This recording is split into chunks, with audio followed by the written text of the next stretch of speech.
আসসালামু আলাইকুম প্রিয় ফুটবল ফ্যান্স।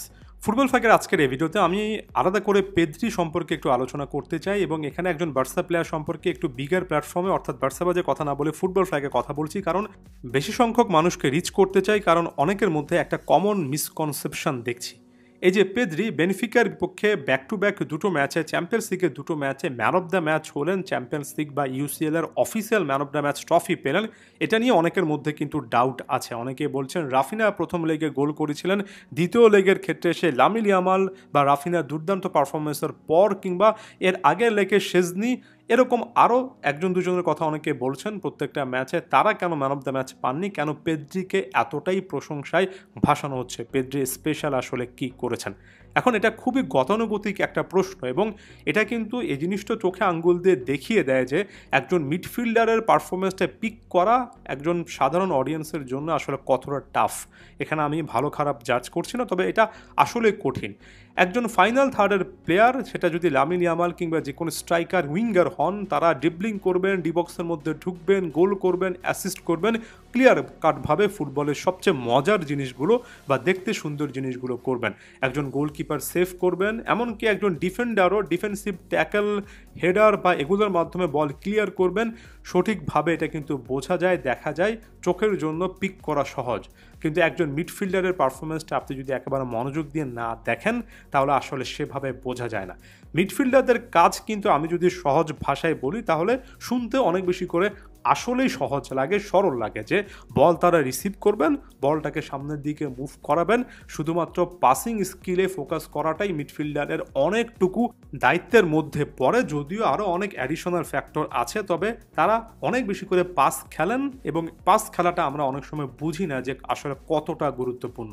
আমি পেদ্রির কথা বলি, পেদ্রির প্রত্যেকটা ম্যাচে আপনি দেখবেন প্রায় 70-80টা করে তিনি পাস খেলছেন এবং প্রায় 95% অ্যাকুরেসি বা এটার কাছাকাছি, অর্থাৎ প্রতি 100টা পাসের মধ্যে মাত্র 5টা পাসই হয়তোবা পেদ্রির আসলে মিসপ্লেসড হয়। অর্থাৎ এমন একজন প্লেয়ার যার কাছে আপনি যদি বল দেন সতীর্থরা তার কাছ থেকে বলটা ব্যাক পাবেন, একেবারে ঠিক জায়গা মতো পাবেন, খুব একটা বেশি মিস হবে না, প্রতিপক্ষ বল পাওয়ার সুযোগ অনেক কম।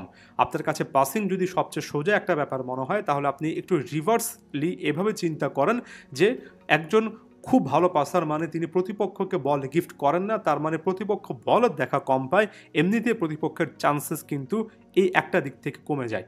পেদ্রির অসাধারণ একটা ভিশন রয়েছে, পেদ্রি এমন এমন জায়গায় পাস জেনারেট করতে পারেন যে জায়গাগুলোতে আসলে সতীর্থরা অনেক আরামসে পাস রিসিভ করতে পারেন। আমি যদি আরও ক্লিয়ারলি বলি, ধরুন পেদ্রির সামনে পাসিং অপশন আছে 3-4টা, যে তিনি কোন প্লেয়ারকে পাস দেবেন, তিনি এমন জায়গায় প্লেয়ারকে চুজ করতে পারেন যেখানে যে প্লেয়ারটাকে পাস দেওয়া হচ্ছে তিনি যে মুহূর্তে বলটা রিসিভ করবেন তার আশেপাশের ডিফেন্ডাররা সেভাবে থাকবে না, অর্থাৎ তিনি খুব একটা বেশি প্রেশারাইজড হবেন না, বল লুজ করবেন না। আরও একটা জিনিস যেটা আসলে সহজ ভাষায় দেখা সম্ভব সেটা হচ্ছে পেদ্রি নিজে বল লুজ এত কম করেন যে তার বল কন্ট্রোলটা এতটাই ভালো। তিনি এমন একজন মিডফিল্ডার যিনি শুধুমাত্র 1-to-1 সিচুয়েশনে যে ভালো এটা নয়, বরঞ্চ 1 ভার্সেস 2-3 এমন সিচুয়েশনও পেদ্রিকে আপনি ওই জায়গা থেকে বের হয়ে আসতে দেখবেন।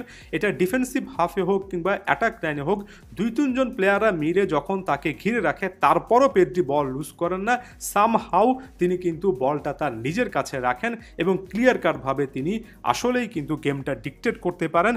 এবং একজন প্লেয়ার যখন 2-3জন প্লেয়ারকে বিজি রাখার পরও বলটা তাদেরকে দেন না, সেটাই বলে দেয় যে মিডফিল্ডে এই প্লেয়ারটার আসলে ওভারঅল দক্ষতা কতটুকু।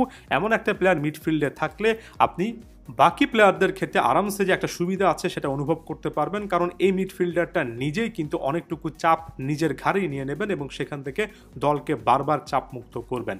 এর পাশাপাশি পেদ্রি ড্রিবলিং করতে পারেন, পেদ্রির খুব ভালো টেকনিক রয়েছে, কোন জায়গায় কিভাবে টাচ করলে আসলে সতীর্থরা সুযোগ পাবেন ভালো একটা পাসিং লেন তৈরি করার ক্ষেত্রে, অথবা কিভাবে আসলে মুভ করলে ডিফেন্সিভলি তিনি হেল্প করতে পারবেন, তার মুভমেন্ট বল পায়ে না থাকলেও আসলে কখন কোথায় থাকতে হবে এগুলোও খুব প্রেসাইজড।